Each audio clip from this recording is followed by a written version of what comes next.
If you're somebody who struggles with the all or nothing mentality, where you do good for a little bit, but then you fall off hard, and if you're somebody who has a busy, jam-packed schedule, this podcast is going to be for you. I chat with one of our one-on-one online coaching clients, Neeraja, and my assistant coach, Jamie. And first and foremost, Neeraja's energy is infectious, so you'll have a fun time watching and listening to the podcast. But she talks about how her all or nothing mentality started, how she's gotten into, the good and bad foods. She's not allowed to eat certain foods, and if she did, she ruined all of her progress. That would cause her to quit. Does this sound familiar? She talks about how that started, but she also talks about how she's been able to work through that, and now through our coaching been able to really improve and overcome that, which has been a huge part of her success in her over 30 pounds of weight loss. And Neeraja is a grad student, so her schedule's busy, her stress levels are high, but she gives you some tactical advice on how she arranges and composes her schedule and routine to still be able to get her 10,000 steps, to still be able to hit her calorie goal, get her workouts in. And I just really think you're going to enjoy this podcast today. So please do. And if at all you're like, wow, Eric, you guys sound like you know what you're doing and you sound like you can help me with my journey, you can click the link in the description of the video below to learn more and sign up for our online one-on-one coaching program. Thank you so much, and I hope you enjoy the podcast. Telling James this morning, I'm like, I'm going to need a few minutes for my heart rate to come down because I'm in like a room of royalty right now. Oh, with you being you and Jamie being the only ones. Yes, of course. Like No. us and me over here. I No. don't think so. Dude, we are well, listen, we feel equally the exact same. So we're super stoked, man. Thank you. Other than that, how's the holidays so far? How's Thanksgiving? How's work? How's everything going? It's good. Thanksgiving was really good. I mean, Thanksgiving's usually pretty chill. For my, it's just usually like my parents and my sister. So it was chill. Didn't eat like an asshole, like Jade told me to. Wait, you told her to eat like an managed. asshole. No, I told her not to eat like an Okay. asshole. Yeah, Okay, don't good. eat. Yes, Okay. that was the only thing running through my whole day. I was like, don't eat like an asshole because James gonna know. Yeah, but that's okay, dude. Yeah, but work's good. I mean, we just got through like a crazy period. September, October were just nuts. Glad that's all over. Yeah. Are you like, is your job, I feel like most jobs are like this. Maybe they're not. I really have no clue, but I feel this way. Is your job like less crazy in December, or is it just equally as crazy? We just had this conversation this morning. So Neera's nice. Okay. That's interesting. Student. I'm a PhD student, so it's crazy like all the time. Yeah, interesting. It's like it's me having to figure out how to make it not crazy, honestly. But I mean, there's like downtime for sure. It's not I feel like anybody who says I feel like this is where I let the last 2 years happen because everyone's like, grad school's crazy, all you do is school, and then you just excuse yourself to like eat like an asshole and just do the same thing every day. And that's absolutely not true because like since April here we are. Here we are. Yeah, that's really interesting. I remember when Coach Irene was a client and she was on the podcast, she kind of mentioned that as well, where she was like, I kind of just like, 'cause she was a nurse and she was going through nursing school, and she was kind of just like, when I went to nursing school, like nothing else, I didn't do anything else. I just like, gained some weight, whatever. So I feel like a lot of people do struggle with that. So I'm really excited to dive into that and maybe talk a little bit more about that. And so just really quickly, before we like fully dive into the podcast, I just want to, first and foremost, I want to talk about your story. I want to talk about like how far you've come. And Jamie and I, we always like talk about it. Like she'll send me your progress pictures or just like a random update. And I'm just like, that woman is a fucking beast. I'm like, I just don't understand how much she's killing it, but I love it. But I want to say, in a world of, where people are, let's just say, not that committed to their fitness, right? Like it's very hard for a lot of people to commit. You have just gone all the fuck in, and not in like a I have to be perfect kind of way, but like you fully committed. And so I just want to take a second to acknowledge that and kind of give you your props and give you your flowers for that, because so many people, not that they can't do it, they just choose not to. And so number one, congratulations. But number two, I'm kind of curious, like why have you committed so much to your health and fitness journey when I feel like for a lot of people, they struggle with that? Yeah, well, thank you. I appreciate it. I honestly don't think I could have committed as hard without you guys. So the props goes both ways for sure. Yeah, I mean, it's honestly like at the end of the day, a commitment, like it's like with relationships, it's with your everything, right? With God, everything. It's like, it's an unquestionable thing. You don't like, it's something that's there. It's a non-negotiable. And I think it took me a long time to get to the point where I say I'm committed. But now that I am, it's just, you don't question it. Like, you don't question your faith. You don't, like, your friend, like your best friend or your parents, like if you have a good relationship with your parents, like you don't ever, I'm like, fuck that, you're not my mom anymore, I'm like, you piss me off, I'm not gonna talk to you. You don't do that. Like, you stay committed to them, and you show up for them, you show up for other people. And Jamie and I talk about this all the time. It's like, we show up for other people so consistently, but when it comes to ourselves and committing to ourselves, like we let ourselves go. That's the first thing that we do. We let ourselves go. And that's where that commitment, it's like I had to come face to face with the fact that I kept not showing up for myself. And I decided in April that I've got to fucking stop. And like, it hasn't, like, if you look at my trajectory from April, like, yeah, like for sure, like I started off great, and then we hit some stuff in the middle, and like yeah, like, but that commitment never went away. Yeah, I just, I just had to learn how to re-navigate. So, yeah. Yeah. So it's interesting. Number one, somebody else on this podcast was very much like that when they decided to go all in with their health and fitness. So it's funny you guys ended up working together. Yep. And so I'll kind of ask you, Jamie, like from the commitment standpoint, yourself, and then potentially talk about like kind of coaching Neeraja as well. Like, when did you kind of like have that click in your head? And then after you kind of talk about that, what was it? Did you always notice Neeraja like committing fully from the get? Like, was it a process? So maybe those two things. Yeah. So for my journey, and I talked about this a little bit in my episode of the podcast, but I had kind of a moment of reckoning the summer of 2022 where we were kind of coming out of COVID. I had started a new job. Like I had moved from Colorado to Florida. Like I had literally leveled up in like every aspect of my life except my health and fitness. And I had a travel experience where I spent some time with a beloved dear friend, but she was heavier than I was at the time. And at the time I was over 100 pounds heavier than I am now. Significantly, there's like a 12-year age difference. So she's older than I am, but it just, I don't know. I kind of felt like I saw my future flash before my eyes and how much she struggled with mobility. And we had gone on like a horse-drawn carriage ride and just kind of seeing how she struggled to get in and out of the carriage. And for me, I did not want that to be my story. And so I kind of had to have, a moment of truth with myself around, James, like, listen, if you don't get your shit together, you are literally eating yourself into an early grave. Like, that's where we're at. You're in your 40s. There's not a whole lot of life left. Like, so it's now, like, in my mind, it's now or never.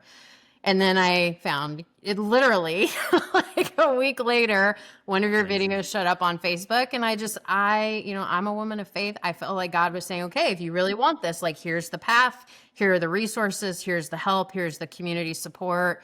If you want it, it's yours for the taking. And at that point, I just decided, like, there was no more fucking around. There was like, if I'm going to do this, I'm going to do this. There's no more quitting. I had quit on myself over and over and over again across decades.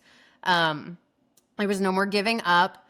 I made peace with the fact that I had to let go of that like all or nothing perfectionist mindset, and really started to realize how much of a weakness that was and not a strength, which was kind of a lie that I had been telling myself. And yeah, when I started, I went all in, and I really too kind of came to understand the one thing that was really different for me was it wasn't about the outcome anymore. It was about the process. Like I knew I had to change my life in order to change my life. And so it really became about, am I hitting my nutrition? Am I getting my steps in? Am I getting into the gym? And I fell in love with the process, which is why I think I ended up on the coaching end of the equation. But because I fell in love with the process, the outcome came. And so that was just really kind of I feel like God kind of held a mirror up and said, this is you in 12 years if you don't figure it out. And so I'm very, very grateful for that. With Neeraja's been, I mean, very much to say, she's been bought in since day one. And we started with standard one-on-one. She ended up upgrading to VIP because she wanted even more accountability. She wanted even more opportunity for us to talk and strategize and just really make sure we had a solid program and plan in place for her. We did start very, very strong. Yes, we hit some oil slicks and some speed bumps and encountered some detours late summer, early fall. But through it all, she stayed in the driver's seat of her car. Like she never pulled over to the side and just got out and was like, well, I mean, clearly I'm not meant to do this anymore, I guess. This is not my path. She kept showing up. We kept talking through it. We kept working through it. And I think to her credit, she also realized very early on how mindset heavy the work that she was going to have to do would be. It's not about, like, she's a grad student. She knows how to track calories. She knows how to do the math. Like, she knows how to get her butt into the gym and follow the program. It's all of the conversation and thoughts and self-talk that's happening in the space between her ears. And she's really, like, our calls, Neeraja, like, some of them have been very challenging, very difficult, very, for lack of a better phrase, like, lovingly confrontational. But she has stayed open to all of it. And I've gotten to the point where, like, I'll get the little messages after where she's kind of processed a little bit. And she's like, you're right. I'm totally doing what we talked about. I'm 1,000,000% bought in. Thank you so much. So I think that's probably like what stands out to me about her, about the first kind of segment here of her journey, because we're not done. We're just getting started. But she's so open to the rewiring process that has to take place. That's so cool. And by the way, Neeraja, again, somebody else on this podcast hears things and then processes it and then goes and executes. So you guys are very similar. So it's just honestly, actually really I don't know how you did it. Like you were like day one, you're like, I'm pairing you with Jamie, and you just knew. Like you just knew it was gonna be a duo.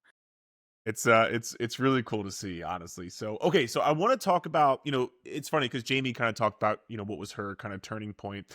And then you had also mentioned, like, you're in grad school, so on and so forth. But when, like, have you always struggled with weight? Did it start in grad school? Like, what was the build up? Because, again, I'm trying to think of somebody who's going to listen to this. Everybody has a build up of like, this happens, this happens, this happens, this is happening. Fuck, I got to change. So what was that kind of build up process like for you?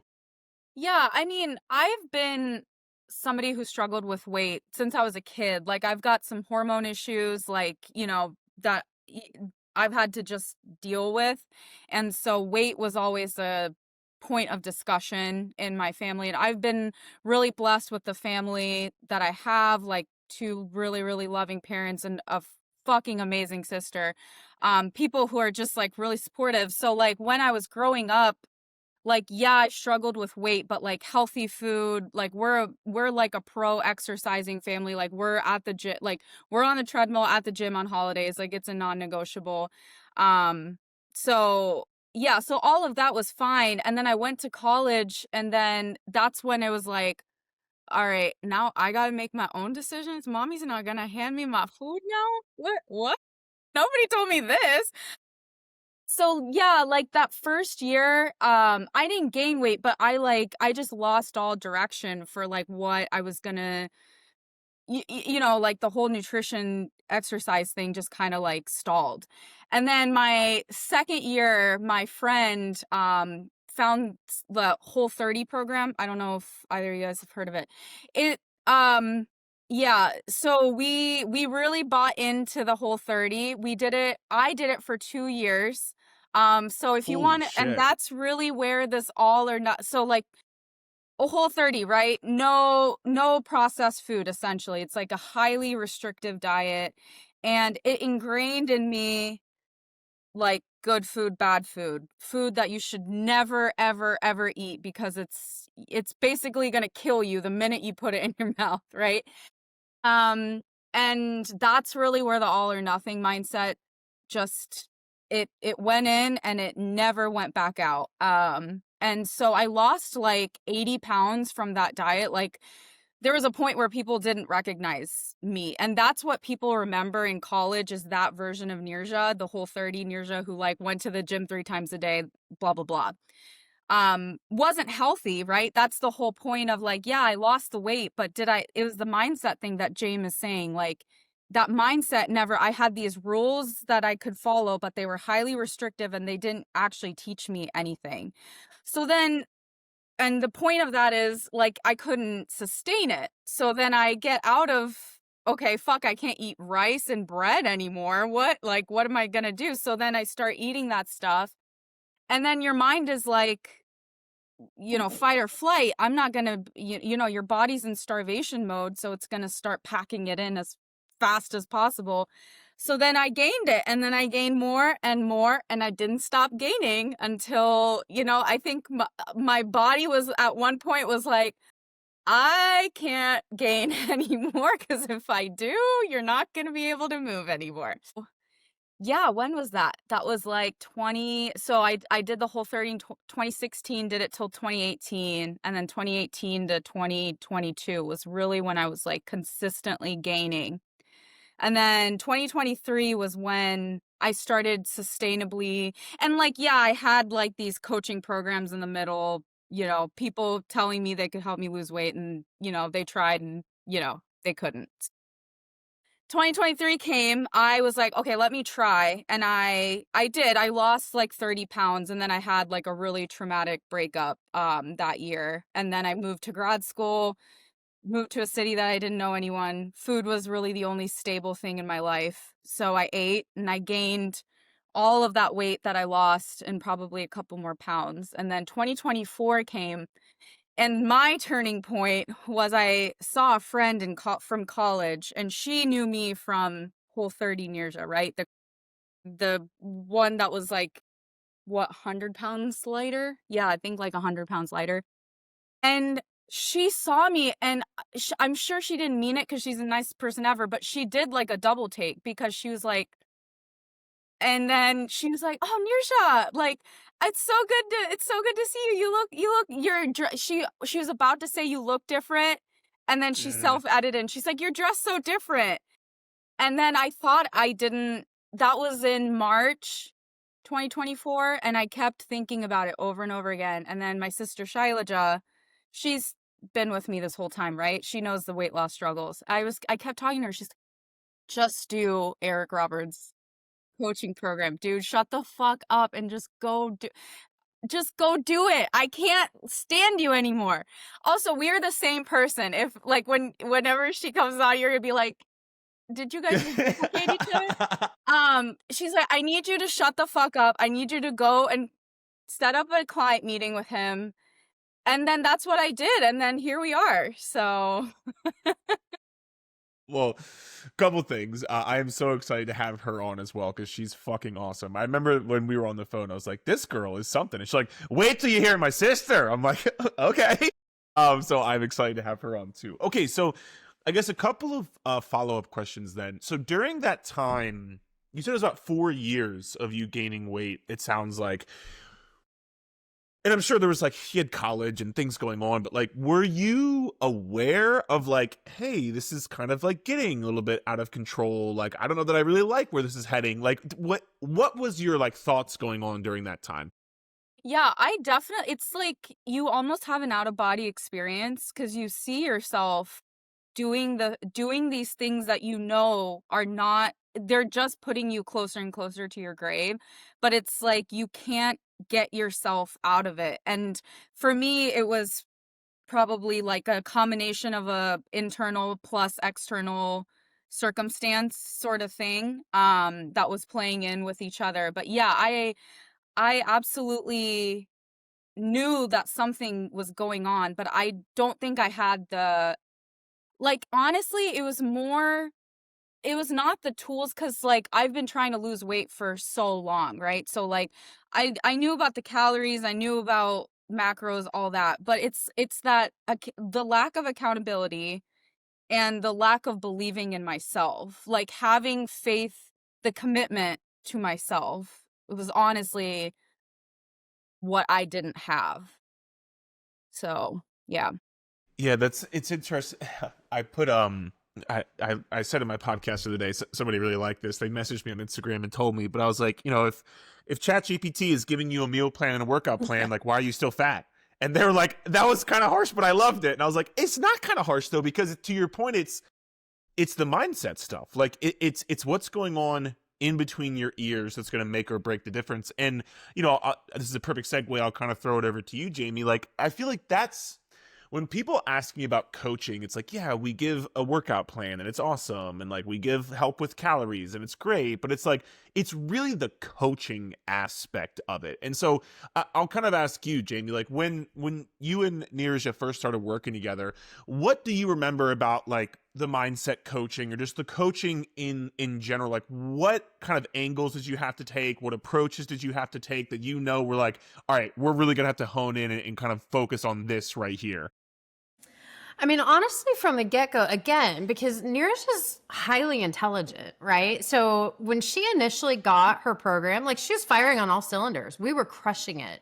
It wasn't until Neera's will remind me, I think it was maybe like a month after we started VIP that we kind of started encountering the challenges. And then that's when all of kind of like the dark, shadowy corners of the mindset stuff kind of started showing up. Like, she was not terribly forthcoming about them early on, but there was really, like, again, she was crushing it. Like, the scale was moving every week, measurements and pictures were right on track. She was hitting everything. She wasn't perfect, but like that consistency was absolutely there.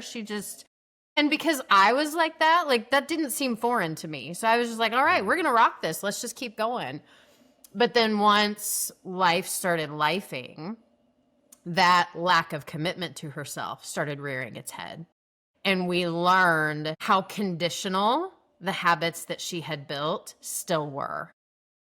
And we really kind of started leaning into, okay, so what really truly being committed and what really truly being in control and in your power looks like is learning how to do this when life is not perfect, and learning how to do this when you're experiencing setbacks and when you're getting kicked in the teeth and when stress is really high and you're overwhelmed and you're not sleeping well. Like, how do we adjust the dials as opposed to just saying fuck it and laying on the couch all weekend and eating takeout, right?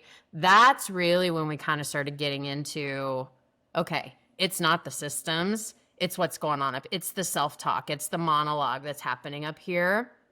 There's something that's misfiring, and we got to get at what that is. Because Neeraja is the type of person, she will lay down her life for everyone and everything around her. But at that time, she was not in a headspace where she would do that for her. Like, she wouldn't fight and scrap like that for herself. Mm-hmm. And we had to get into why that was. It's interesting. That's really interesting. So I guess I'll ask you first, DJ. Is that something like you would start a diet, you would start a weight loss plan or whatever, and like you would crush it for a bit? Or like, is that kind of the MO that would usually happen? Yeah, no, this has happened so many times in my life. Like, I think the Whole30 was really the only thing. And I think it's because it was pre all or nothing, right? So it, like, there wasn't, yeah, so whatever. So like that was 2 years, but then everything after that, I would start some sort of weight loss program, and then I would crush it for like 2 months, and then something would happen, like, something external usually is what triggers me, and then that's what sets the internal shit fire. So yeah. Well, and it's funny because I was gonna say this, but I'm glad I asked and you said this. This is what we experience with a lot of clients that come to coaching with us. Like, it's almost like, cool, they're crushing it for the first month or two, but we're almost kind of like, okay, like, when is it gonna happen? Like, when is this other shoe gonna drop? When is life gonna happen? And not in like a negative way, but to your point, like, so many people just like go gung-ho for the 4 to 8 weeks, but then something, a vacation, a job change, a schedule change at work, like something happens and it's like, oh, there we go. Like, I'm off. Like, I am completely off the rails now. So it's really cool, and I'm glad you had the support, the accountability of Jamie there kind of helping you. And you know, Jamie kind of talked about it from a coaching standpoint, but from your standpoint, how did that make this time different? Because you said like this had happened before and like you would kind of just fall off. So what do you think made this time different that allowed you to keep going in spite of those things? Yeah, so I honestly, because I think you had reached out to me about VIP in July or something, right? And I was like going back and forth. I didn't know. I mean, I'm a grad student. I'm like living paycheck to pay. I'm not actually, but things are like a little tight right now. And I'm like, I got to pay for this lifetime membership. I got to pay for coaching. Like, so I think it was God. I think it had to have been God that was like, you need VIP, that you just do it. So I decided to do it. And then all of, everything started happening one by one. And then school started getting really, really stressful. And then it was just having those weekly calls with Jame. Like, I just knew she's just in my head rent free. Like, I think about her a lot. Like, I'm just like,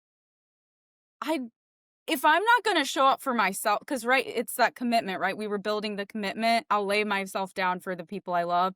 If I'm not going to show up for myself, show up for Jame, because she's looking out for me. She is wanting me to track. She's wanting me to do my work. Like, it started off like that.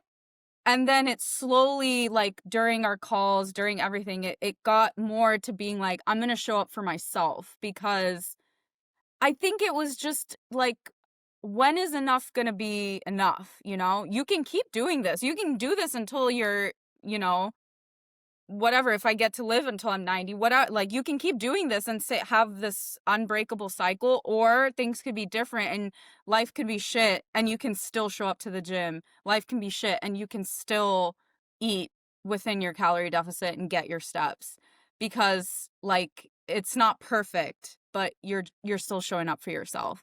And I think it was like that mindset change that we keep coming back to. It's like you show up for your coach at first, and then it slowly starts to become, I'm showing up for myself. I love that you said that, because I feel like that's what we find a lot with clients, is because this is how most people are good, kind-hearted people who like want to make other people proud and want to make other people happy and want to show up for other people and want to be a part of like a winning team. And so it's exactly what I was going to say. A lot of times we find that we are almost the catalyst for people to then find a way to show up for themselves. Like, you show up for us first, but then it's like, we then help you show up for yourself. And it's such a key part, because I also think sometimes people, they feel bad for like getting help, or they feel bad for like, I should be able to do this on my own. I know what to do. Like Jamie said, you are an incredibly high IQ. I think I told you this on the call. Like,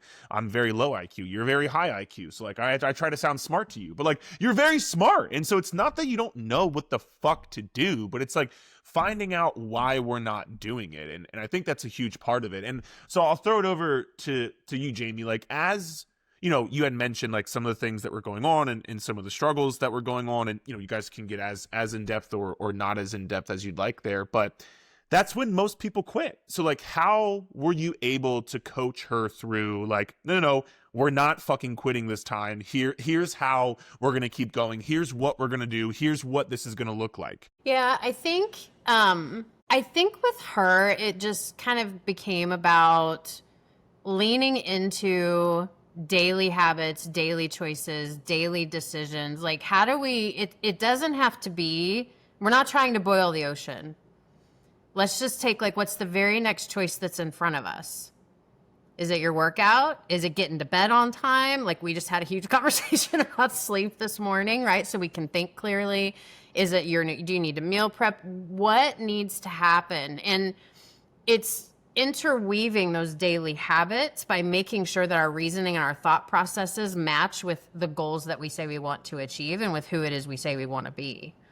And that's how we really start teaching her how to execute, and then how to continue to execute even when life throws a curveball in there, right? So when something out of the ordinary happens, how do we pause and how do we pivot?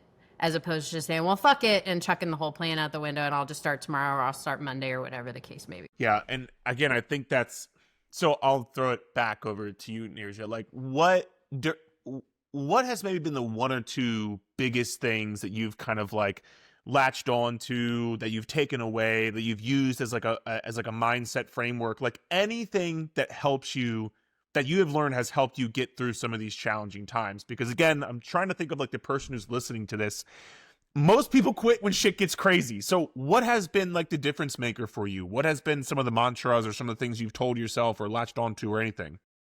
Yeah, I honestly, like, and Jamie and I were just talking about this morning. It's that the perfectionism mindset gets you thinking two ways. One, you're a piece of shit if you can't do everything. And two, so I can't do everything, might as well just fuck it all off and do whatever I want and eat like a ball, like we ball today, and then start over tomorrow. And that just gets you into this mindset that you're a piece of shit. You can't do anything. You might as well just never start because you're never going to be able to do it all. And I think the biggest thing, and I'm still learning, like this is a big, Jamie and I were just talking about this morning. My biggest goal for next year, this time next year, I want to be somebody who's made substantial progress with moving away from this all or nothing mindset. But the biggest things that I've changed from the last 2 months, which have been like a really big learning lesson, is that I'm enough. I deserve to do I hate saying bare minimum because it makes it sound like I'm not doing anything, but in the aspect of everything that's going on, the fact that I'm able to show up to the gym, show up to work, get my steps in, and get my food in is amazing. It's enough. And it's like that moving away, because I was like tethered to this all or nothing mindset, this perfectionism mindset. And I've slowly like, it's like, again, it's a work in progress. I'm starting to I've unclenched my hands, like my legs might be still wrapped around, but she's coming off too eventually. So like, we're just slowly I'm unlatching myself from this all or nothing. And it's really just believing that I'm enough and I deserve to eat good food, like food that nourishes me, and I deserve to go to the gym. Even if I'm not doing like X, Y, and Z, I'm good enough because I did these things, if that makes sense. It makes total sense. And again, you know, it's really, have said this before, but I'll say it again. Your like perfectionist mindset, I'm sure it's been very valuable in specific areas of your life at times, right? Like you getting into grad school, that's not fucking easy. And like going through grad school. So it's like that work ethic, that like, I'm going to do this, I'm going to work really hard. That is a good thing for certain things in life to a degree, but we often find in other areas of our life, it's a strength and a weakness, much like many things that we have, right? And so I think it definitely makes sense. I think you're the way you're describing it is going to help a lot of people who are listening, because they're going to be like, fuck, that's me. Like, but it's going to give them hope. It's going to give them like, well, fuck, okay, if she's doing it and she can start to feel better about it, I can kind of do the same myself. So I think that's awesome. And thank you so much for sharing that. So anything else you'd like to say on kind of the mindset part, Jamie, before I kind of I want to transition a little bit to like more tactical stuff, but anything you want to add for like a mindset purpose there? No, I mean, really with Neeraja, it is the all or nothing. And we've spent a lot of time talking about how really ultimately that's just an excuse. She's letting herself off the hook before she even has to try. People get pissed at me when I say that, by the way. They get fucking mad. But I'm like, it's the fucking truth. Well, and you've got two people here who have lived, like, she's living it, I have lived it, I'm still living it in some ways to some, like, it's really hard to unwire that. But we're not like that in any other aspect of our lives. You know, like Neeraja just said, you don't have a fight with somebody that you're in a relationship with or have a friendship with or a family member. And you're just like, okay, well, one fight, like, that's it. Fuck off. Like, we're never talking. Like, if you're 20 minutes late for work, you don't just quit your job. Like, we're not like this in any other way. We tell ourselves we're like this when it comes to health and fitness and when it comes to nutrition and exercise because it's easy. Then we don't have to really get into, well, why am I struggling to do this? We don't have to do the hard mindset work because we're just telling ourselves tactically, I'm all or nothing. So if I'm not doing everything, I'm not doing anything. And it's such BS. I couldn't agree more. I know you just unmuted there for a second, Neeraja, so feel free to speak on that if you want to. No, I think I just want to be like, say it louder for people in the back because I think that, like, you guys are really what got me out of that, like, are getting me out. Because I don't know how perpetually on that cycle I would have been of this and I think type A people have the scientific data for this. But like, I think they should do a study about type A people and obesity because, like, I work with a lot of obese folks. Like, that's like my whole grad school projects with that, the irony. But the majority of the people I talk to, their personalities, they are perfectionists. Like, you can tell they are like, they want everything to be just right. They want and then they've also got this, like, yeah, I think it should be studied for sure. But, like, I'm so glad that I learned it, or I'm learning it now. Yeah. Well, and yeah, again, we coach a lot of people who are that, like, type A, and it's I like that now, like, that visual used of, like, untethering yourself. But it's true. It's just like you got to kind of, like, pull the one arm out and then pull the other arm out and you move your leg and it's like, oh, life can be different. Wow, interesting. Like, this is so new to me. But I love that. Okay, so I do want to get into more, like, a little bit more tactical stuff because grad student, got a lot of shit going on, right? It could be very easy for you to say, I'm too busy and my schedule is too much. And maybe you did that for 2 years, like you said. So tactically speaking, whether it's like a routine, whether it's a schedule, what time you work out, what time you meal prep, how do you set up your weekends now? Like, how do you fit it all in? Because we get that a lot as coaches, and just like, I get that a lot from people being like, well, I have grad school or I have kids and I have to travel for work and do all these things. And I just can't, how do I fit it all in? How do I get 10,000 steps? And how do I get a workout? So for you, what have been your top couple of things that have allowed you to somehow work it all into your routine and see this incredible progress so far? Yeah, absolutely. I think that this is a really important, I think this is what I really wanted to talk about because I think that's what held me back. Like, in grad school, it really held me back because, like, I've got a, like single grad school. Okay, that's really all I have. But grad school just, like, takes over your entire life if you let it. So I was, like, about to list, like, all five. I'm like, girl, you don't have anything going on. It really requires an entire shift. It really, really does it. And it's like, it comes back to the commitment. Like, you have to make certain decisions. So, like, tactfully, and Jamie and I were just talking about this, I have to get my workout in the morning because if I don't get it in the morning, I leave, like, who knows when I leave. Like, I leave at 8, I leave at 9 p.m. sometimes. Like, it's just, I have to get my workout in the morning. So then that means I have to plan when I go to sleep.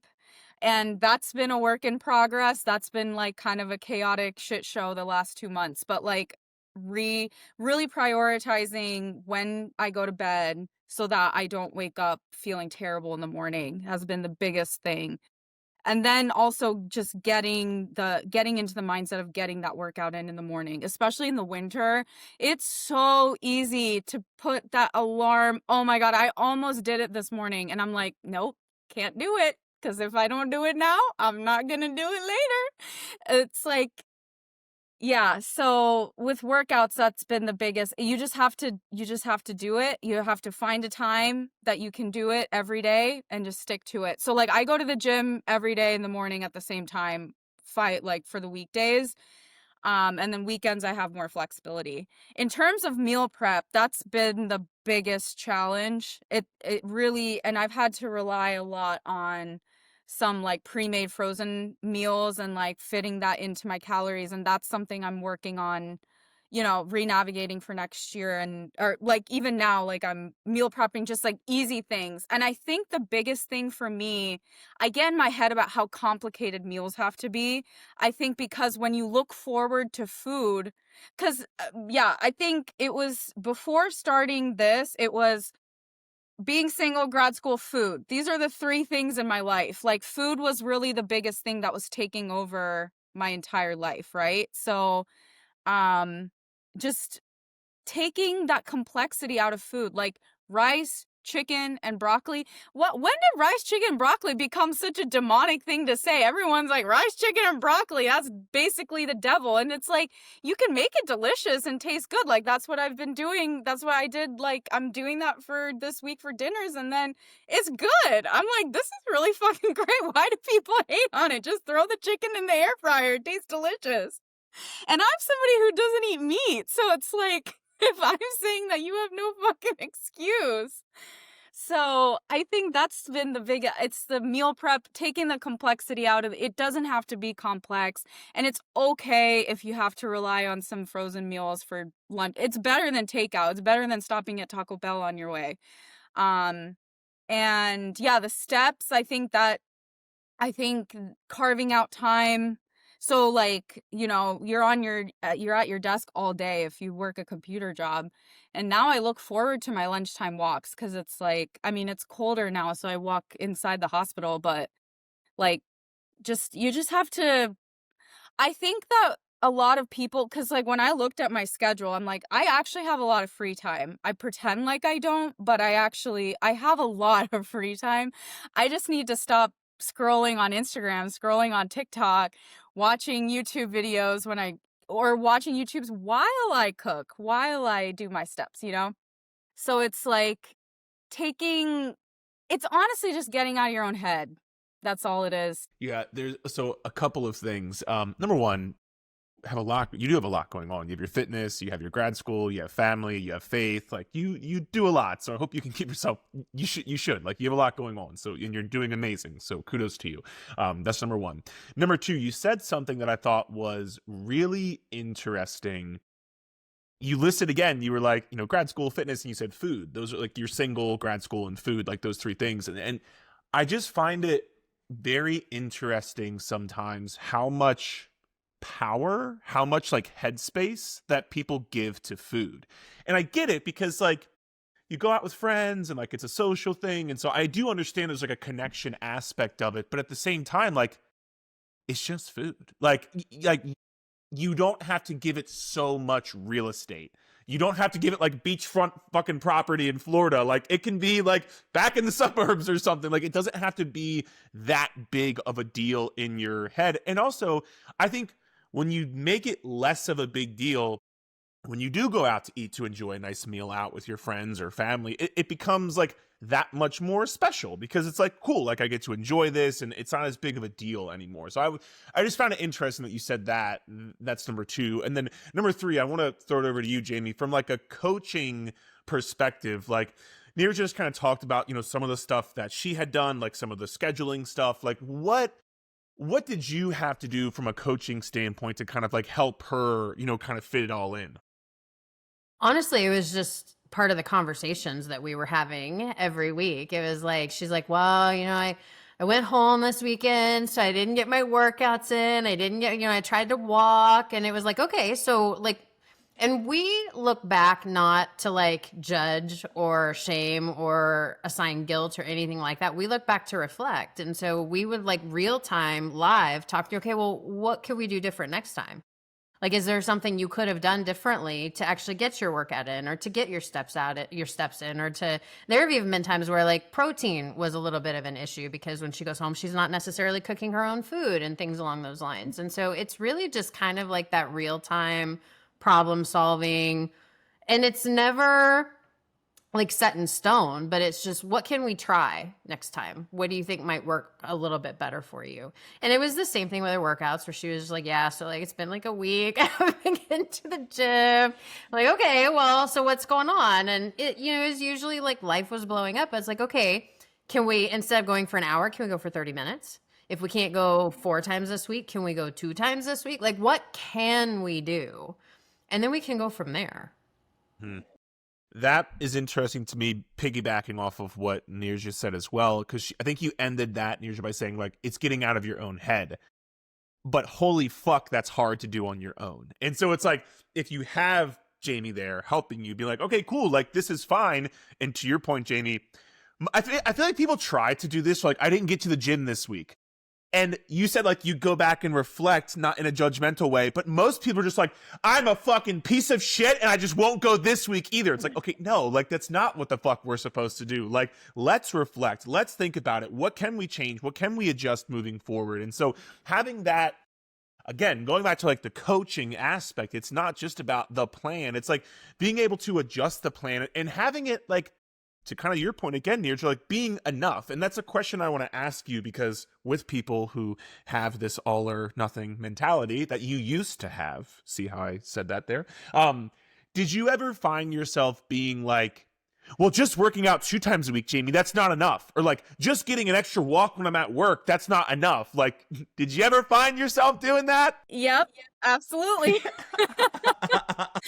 When I went that whole week, I was on 4 workouts a week and I didn't do a single one. And Jane was like, okay, let's do 3. And I was like, but 3? That I'm such a failure. I can't do 3. Do you remember this conversation, James? You were like, yeah, well, fuck off and get fuck off results. And that's exactly what you're doing right now. I was like, okay. And then I texted her later. I was like, yeah, you're right. 3 workouts a week is better than what I'm doing right now. What? Yeah, I mean, I was going to ask, like, why you, I mean, we know why you think that, but it's just why you thought that and do not think that anymore. It's just so interesting to me where people will just, they just think it's like, well, that's not good enough. I'm like, you're fucking doing nothing. Yeah. What the fuck do you mean? It's not good enough. Like, god damn. So I'll throw it back to you, Jamie, really quickly. Like she just mentioned that thing. This is something that we know we have to coach people through all the time. So you can like talk about Neeraja or talk about anybody really. How do you help people overcome that this is not good enough mentality that people just like, it just keeps them stuck? One of my absolute favorite mantras is it's really hard to beat somebody who refuses to quit. And as long as you're sitting there doing jack shit, you're quitting. You show up and get 1 workout done, you're still showing up. Next week, we'll make it 2, or we'll make it 3. If schedule calms down, we'll do all 4. But for right now, let's meet you where you are. And the other challenge that sometimes happens is like clients will come in and be like, so I didn't get any workouts done last week. So I'm just going to do like all 6 of them this week. And I'm like, the fuck you are? No, you're not. No, like that doesn't, there's no such thing as like workout debt. Like you can't, no. We're just going to start where we are, and it's not about restarting. It's not about resetting. It's not about making shit up. It's just what is the next choice in front of you? And I try really hard. Like, we look back to reflect. We don't live there. We look forward to plan. We don't live there. We live in the moment. What is the very next choice that's in front of you? And as long as you take that, you're showing up. Stop, like you said, Eric, stop blowing it up and making it so damn big, because that's where it starts to feel daunting, and then you get overwhelmed and I'm not being perfect. I'm not doing, well, no, because when you make things that big, it's real. Like when it's taking up that much of your windshield, you can't even see the way forward. So what's the next choice? Is it your workout? Is it your meal? Do you got to go for a 10-minute walk? You want to just drink a protein shake? Do you need to take your ass to bed because it's like 8:30 at night? Like, what is the very next step that's in front of you that gets you moving in the direction of your goals? and unstuck. Like that's the biggest thing. I've got to get you unstuck.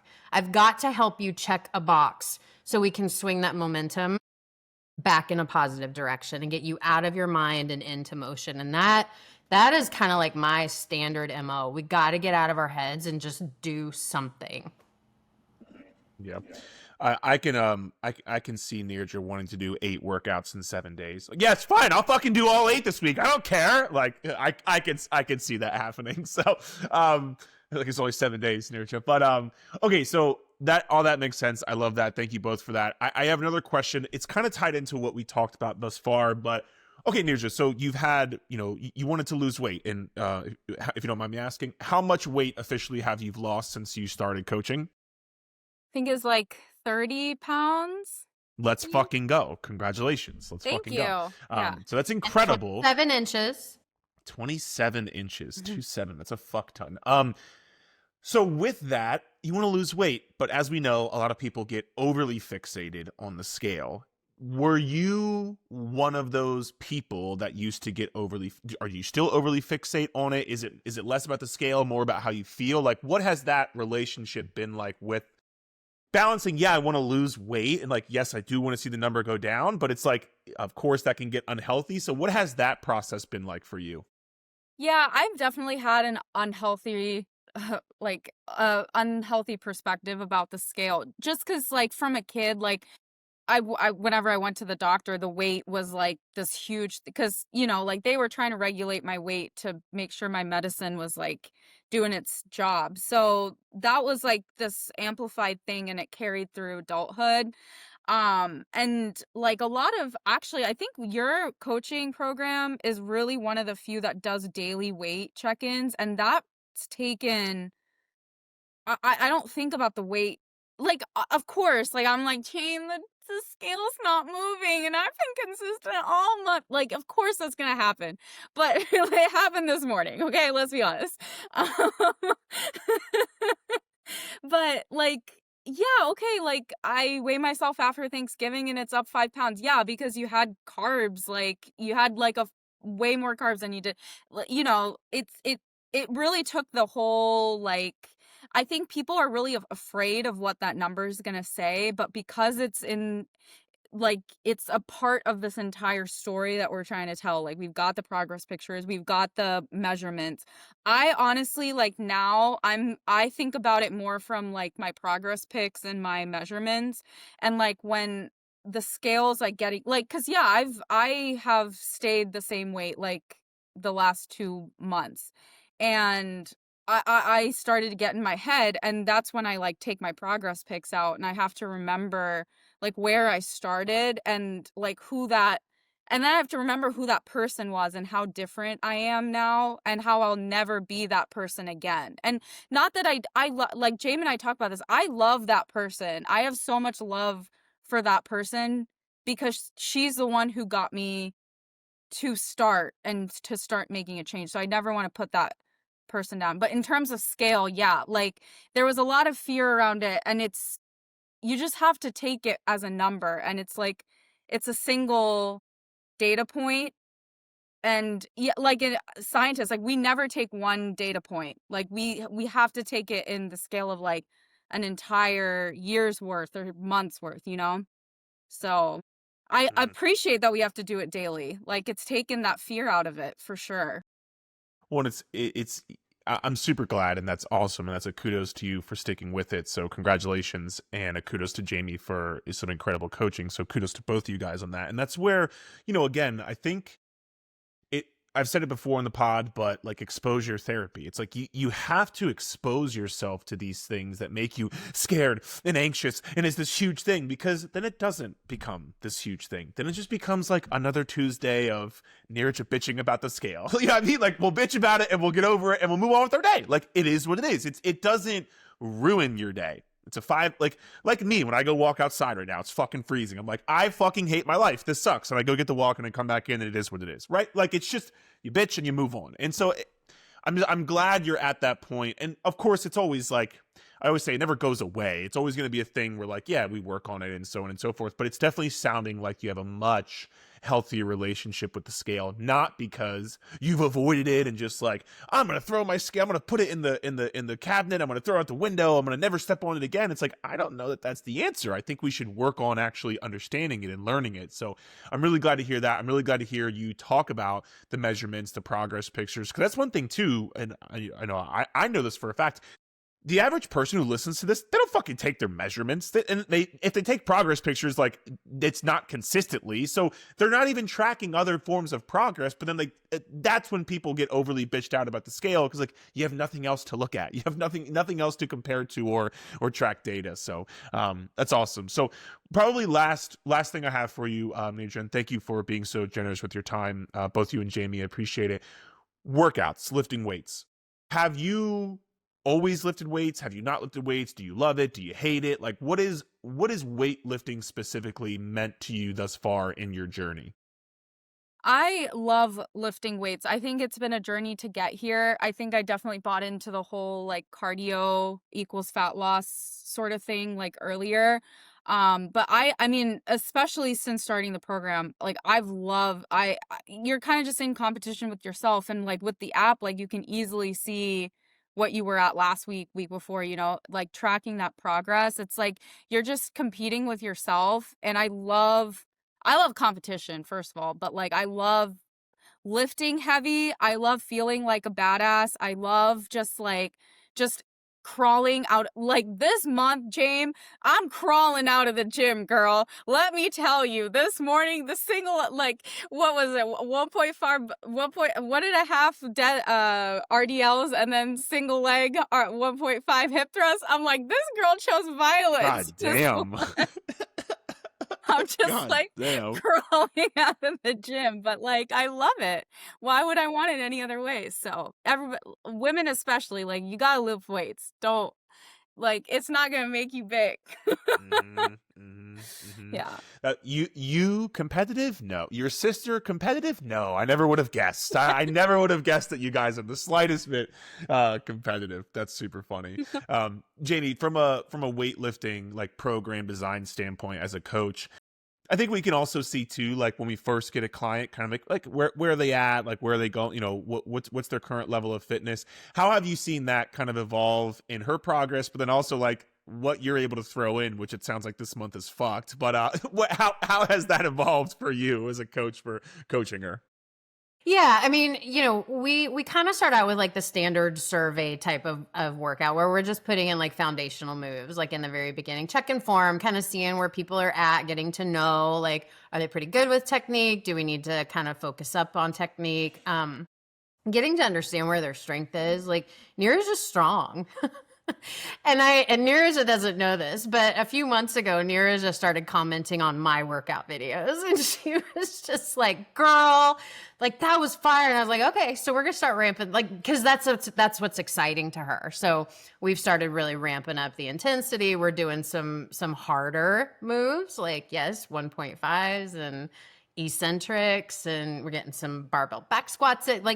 So, and she's extremely self-rewarded by getting in the gym and like just leaving it all on the floor. And so I know if I give her a challenging workout, it's just going to motivate her that much more. There are other clients that like that might break them, right? But Neeraja's not like that because Neeraja is competitive. And so if I can set her up to like go beat your best, then she's going to take that challenge. Absolutely. So go ahead, Neeraja. Sorry, I just have to tell the story because it happened like this week or last week. It was this guy at the gym. He was doing the leg thrusts or whatever, and he thought he was such like big shit doing 8 plates, and I'm like, okay, all right, let's fucking go. And I put 6 on both sides. I'm like, I don't know if I'm gonna survive this, but I gotta do it. And I knew he was watching, and I was like, I did 2. I'm pretty proud of myself. 12 plates. I'll take it. Wait a minute. I want to make sure I'm understanding this. You saw a guy doing 4 plates on hip thrust and you were like, I'm going to do 6. Fuck this guy. Was hip thrust even in your program? Like, what was it? It was no, sorry. It was the leg press. So it Leg was press. so it was 8 plates, and I was Right. already doing the glute bias ones. But yeah, he just thought he was big shit because I'm like, all right, first of all, you're trying to like, and he's just like walking around like, oh, I'm like, all right. Wow. Okay. So the competitiveness could get a little, like, I could work on it a little bit. Just Hey, No. that's me choosing violence. That's Neeraja.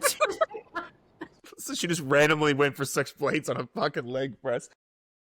That's fucking funny. Wow. I'm gonna second guess myself now when I'm lifting. Like, who knows? Like, maybe people feel that way about me. I gotta stay on my guard now. So okay, all right, this is good. No, just don't walk around all proud after. It sounds like that's what triggered it, Eric. No, it sounds like when the retreat.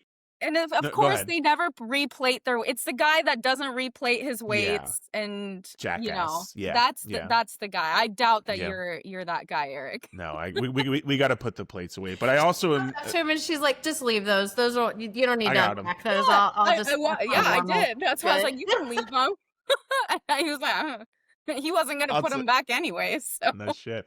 Wow. Well, okay. I know to not compete with Neeraja at the retreat for workouts. So whoever is in her group, we gotta tell them like her and her sister. If they're, oh man, that's gonna be fun. Okay, that's good to know. That'll be a good segue for the retreat. Then that'll be fun, man. Well, listen, this has been awesome, Neeraja. So thank you so much, Jamie. Thank you so much. What I want to end with is something you mentioned earlier about the girl, in April of 2024. Where you are now, what would you tell that girl in March of 2024? Like right after your friends saw you and kind of corrected herself, right? Because trust me, there's a lot of people listening to this right now who are Neeraja in March of 24. So what would you tell that person? I think I would tell them to just I want to like shake them, but I want to tell them you're so much more than you think you are. There's so much more to your journey, and you just have to get out of your head. I want them to, like, that girl especially, like if I was just talking to myself, I want her to know that she deserves everything that's about to come, and it's because of the work that she's going to put in. Of course, she's going to have guidance. She's going to have people that love her, support her, amazing coaches. But it's everything that's inside. She already has everything that she needs, and it's inside of her. And she's good. She's a good person. She just has to get out of her own head. And I think a lot of people psych themselves out of making that decision because they just envision this like overcomplicated journey. So I think it's just getting out of your own head and believing that you can do hard things, because you do them every day. You just don't realize it. Yeah, and I think it's really cool that you said, like, because it is you doing the work. Like, we say this to every single one of our clients, like, don't thank us, like, thank yourself. Like, you're the one doing it. And I think it's really important. You said, like, you have it in you. Everybody does. And sometimes you just can benefit from somebody helping bring it out of you and helping you see it and helping you realize it. Like, that's it. Like, that's what we try to do as coaches. It's on you, and you get all the praise and you get all the credit, and that's what it should be. It's like, we just want to help. You already have it in you and bring it out. And I think that's probably one of the most important things you've said thus far. And I'm glad that you said it, because people need to hear that, man. Like, you got it. You can fucking do this. It's just, maybe sometimes you need some help, or maybe sometimes you need a different plan or a different approach, or, whatever the case may be. So I love that. Thank you so much for sharing that. Jamie, any last words for our amazing Neeraja here? Don't say anything about competing in workouts, but other than that, anything you have? Jesus Christ. I can compete with her. I've got it. Yes, true. Very, very true. Do not put me into that one. I'm gonna get my ass handed. I was gonna mention that. Like, both of you with this like weightlifting, heavy weights, competitive. I'm like, both of you, you're the same. Like, you're the same. Go ahead, Jamie. Go ahead. No, I love what Neeraja said about what she would say to herself, and I always kind of go back to, and I've seen it on social media several times, but like, If there's an audience watching the movie of your life up until this point, what would they be screaming at you is the most common sense thing you should do right now and moving forward. And because I think that's kind of where we all end up. Like, I ended up in a place where, like, everybody, if they had any type of a brain, would be like, Jamie, you you need to get some help. You need to get the eating under control. You need to start moving your body. You need to start focusing on getting strong, right? Like, what would they be yelling at you? But I think sometimes, like Neeraja said, we hold ourselves back, and I do think it's a fear of failure, but I also think it's just fear of change, because even though what's familiar is painful, it's still familiar. And like, I know how bad this can be. I don't know how bad it could be if I step out of this. And I think sometimes that's where those self-limiting beliefs come in, and really kind of hamstring us.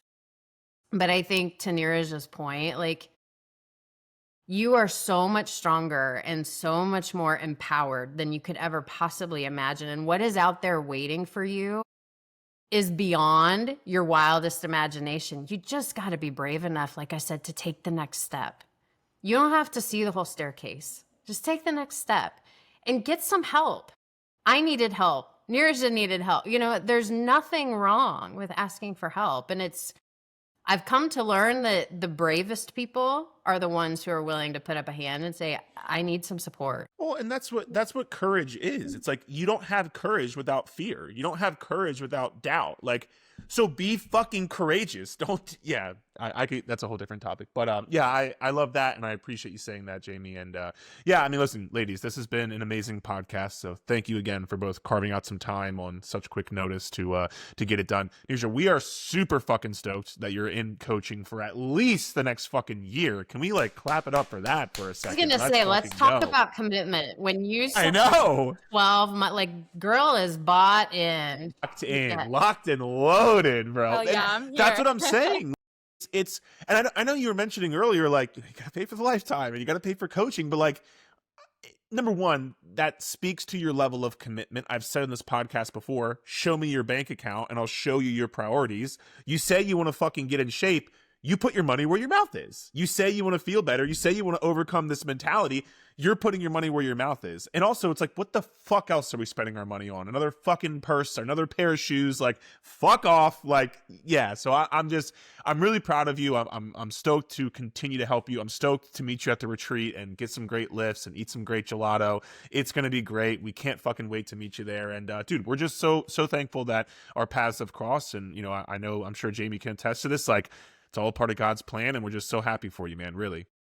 Yeah, absolutely. No, I gotta thank you both so much. Like, I mean, James heard it, but I'm so grateful for you guys, because I don't know where I'd be right now. Like, I mean, I think I'd just be twirling the same spot that I was in. So I'm so stoked. Shailaja and I, like, Florida's not ready for these Gam sisters. I'm telling you. Like, there's a hurricane coming. So we're so ready. We literally had like, I had 14. That was the day of the most important exam of my PhD. And I didn't have a single reminder about that exam. I had 14 reminders in my phone about this retreat. She was talking to me about it the whole like 4 days before. She's like, I've got my reminders. I mean, you'd have thought it was like we're standing in line to get tickets to some like superstar rock concert. It's insane. Well, that's what you are, Coach Jamie. So no, we are so ready, and we're gonna have a great time there, man. So we can't wait. Listen, ladies, thank you so much again. I appreciate you guys' time. Hope you have a tremendous rest of your day, and look forward to continuing to crush it with you, Neeraja. All right? Yeah, thanks so much for having me on. Cool. You got it, guys. Love have you, a great rest of your day. Love you guys. See ya. Peace. Bye.